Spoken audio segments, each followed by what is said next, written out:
As long as that you can remember that it's all in the hips, you can be a good golfer too. Maybe. Happy Gilmore filmed in 1996 is one of the few things people actually like about golf. But whether you love it or you hate it, I'll make you appreciate it. While in the Marine Corps, golf was one of my favorite pastimes, and I got invited to play at some of America's top-notch golf courses, places where George Bush was a member, places where Bill Gates had vacation houses. Golf is a green sport. It's very relaxing, and it can teach you manners. Golfer's etiquette is what these manners are called. Green. Being green means being sustainable. It means good for the environment. Some would argue that golf is not green. They overuse pesticides, they overwater, and they're built in areas like deserts, where you wouldn't find a green golf course in the middle of nowhere. It's unnatural. But when managed properly, golf courses are actually very green. Mike Herdzan reported in 2008 for GolfDigest.com that now these groundskeepers are using just the right amount of pesticides that don't cause harm to the environment but will kill insects. When you're using the right amount, pesticides are no longer a poison, but actually a medication. A medication for the golf course. Overwatering is no longer a problem either. They have these devices that they place underneath the grass that measure the water moisture content.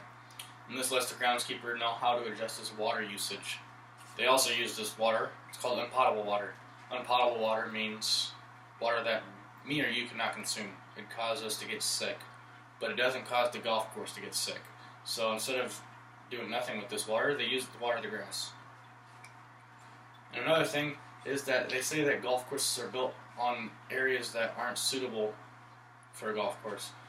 Well, now they're starting to build golf courses on areas like landfills or other areas that is good enough for a golf course but wouldn't be suitable for anything else. Land areas that would just grow weeds normally. Golfing is cheerful, makes you happy, it reduces stress. Overall, it can just make a bad week better.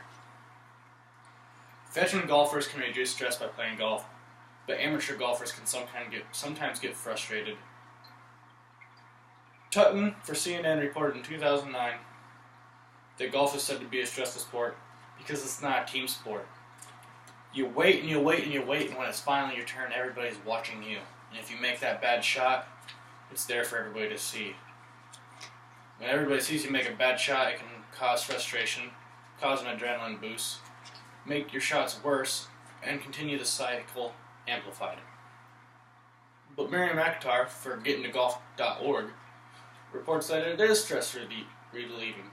If you can focus on the little things, focus on relaxing, make yourself enjoy your time out there, the element of golf mixed with physical activity and the social nature of the sport can actually cause your brain to reduce those feel-good chemicals, making it more of a stress reliever than just staying at home taking a nap.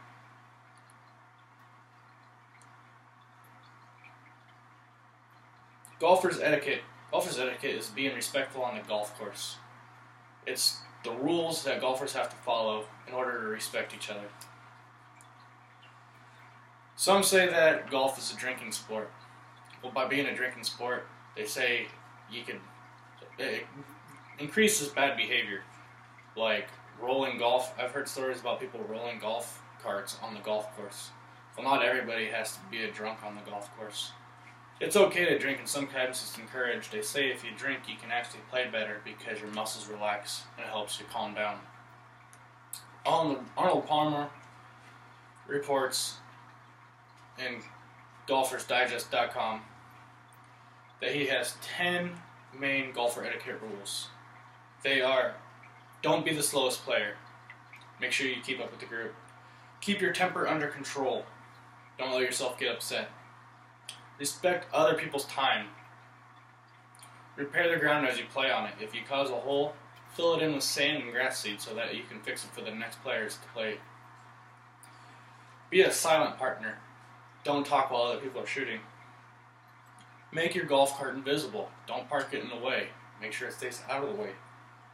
Always look your best. Golfers always dress the best because it's one of those sports for high-class individuals. Turn off your cell phone. The last thing you need is your cell phone to go off when somebody's shooting. Lend a hand when you can. Stand behind them. Watch their ball.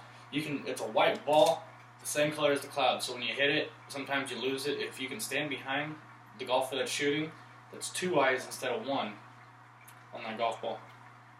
And learn the little things. These things I just told you are the main things, but Arnold Palmer says as you play golf, you'll learn the little things. The things that educated veteran golfers will be able to teach you as you play.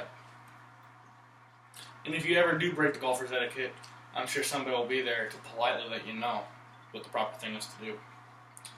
So now we're coming to the 18th hole, and before we go to the clubhouse, I'm going to review with you what we've learned.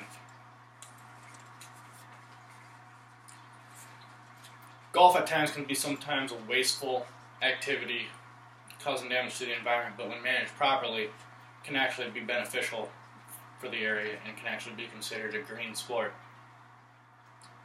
It can also be frustrating at times, but if you let yourself manage that properly too, it can be the best stress reliever available. Some even report that it's better than taking a nap at home because of the physical activity element and the social element of it. And even though drinking can sometimes be encouraged to reduce the stress at the golf course, you still have to remember golfer's etiquette, teaching you good manners, teaching you how to be a better person on the golf course. So when you're on the golf course, do not be like Happy Gilmore. And remember to have fun.